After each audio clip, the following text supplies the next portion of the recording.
Let's talk about morning work. I've cycled through like doing worksheet type morning work and other types of morning work like morning tubs.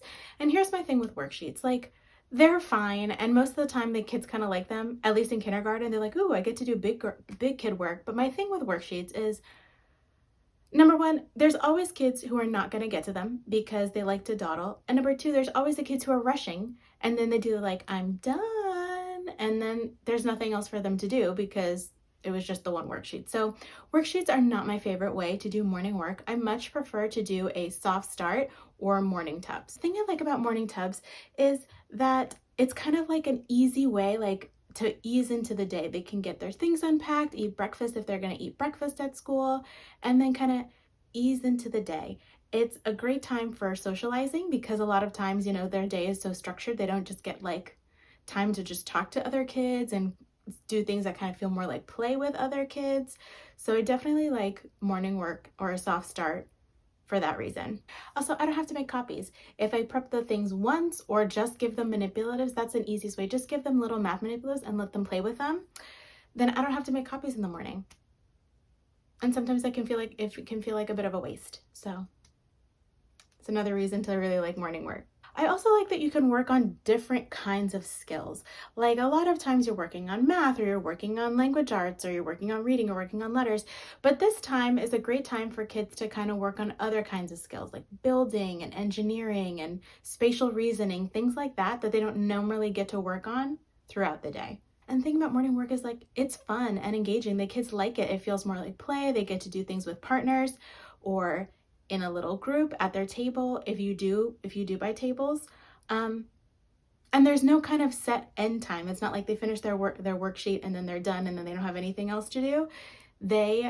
It can go for as long and as short as you need it to, which is especially good if you're catching up on assessments or something like that while the kids are kind of playing with their morning work or morning tub items. You can pull kids to get a little extra assessment time in or a little extra support time in while the other kids are occupied. So what kind of things can you use for morning work or for your morning tubs?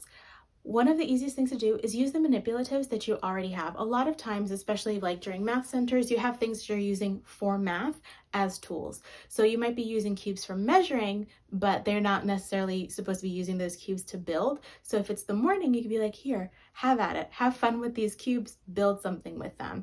It's also great for manipulatives that you maybe don't have enough of for like a whole class set, but you have a couple here, a couple there that they don't get to use that often. And when you just let them go, they can get really creative with stuff that you wouldn't necessarily have thought of. So just using what you already have is a great thing to use for morning work or morning tubs. If you're looking to invest a little bit if you're looking to buy a little something, STEM toys are really, really fun and my kids really like them. The ones that I specifically like are here and here.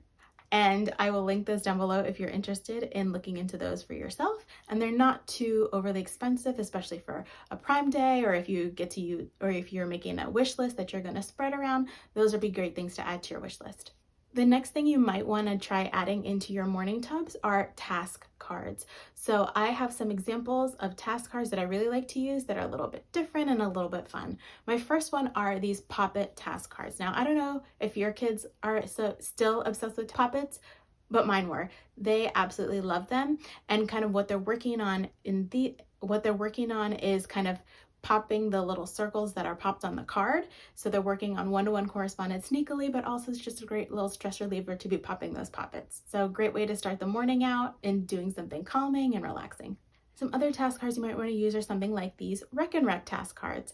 Now, Rec and Recs are such a fun and underutilized tool and kind of hard to get ideas of how to use them.